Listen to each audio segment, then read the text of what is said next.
প্রকাশ্য দিবালোকে স্থানীয় প্রভাবশালী মোটর গাড়ি ব্যবসায়ী অজয় মণ্ডলকে গুলি করে দুষ্কৃতীদের খুনের চেষ্টার ঘটনায় শনিবার থেকেই সরগরম বেলঘরিয়া রথতলা মোড় এলাকা।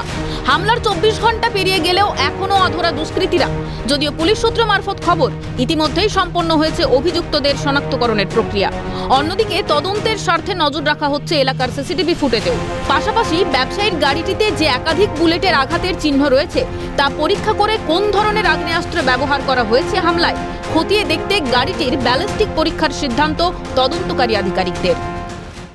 পুলিশ আধিকারিকরা সিসিটিভি সংগ্রহ, সিসিটিভি খতিয়ে দেখা, পাশাপাশি কল ডিটেলস, সিডিআর রিপোর্ট, সেই সমস্ত বিষয় যেরকমটা দেখা হচ্ছে। পাশাপাশি কিন্তু এই যে গাড়িটিতে গুলি লেগেছিল বা বুলেট ইনজুরি রয়েছে, যে গাড়িটিতে ব্যবসায়ী অজয় মণ্ডলের যে গাড়ি, সেই গাড়িটি কিন্তু ব্যালিস্টিক পরীক্ষা হবে এবং সোমবার আগামীকাল সেই গাড়িটির ব্যালিস্টিক পরীক্ষা হবে। কি ধরনের আগ্নেয়াস্ত্র ব্যবহার করেছিল দুষ্কৃতীরা এবং কি ধরনের গুলি সে তাতে ছিল, সেই সমস্ত বিষয় জানার জন্য কিন্তু এই ব্যালিস্টিক পরীক্ষা হবে।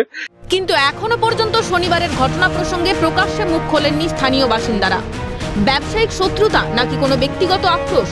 দুষ্কৃতী হামলার ঘটনার প্রকৃত কারণ অনুসন্ধানে তাই যুদ্ধকালীন তৎপরতার সঙ্গে চলছে তদন্ত। খতিয়ে দেখা হচ্ছে ব্যবসায়ী অজয় মণ্ডলের কাছে প্রায়ই যে তোলা চেয়ে হুমকির ফোন আসতো তার কল ডিটেলস।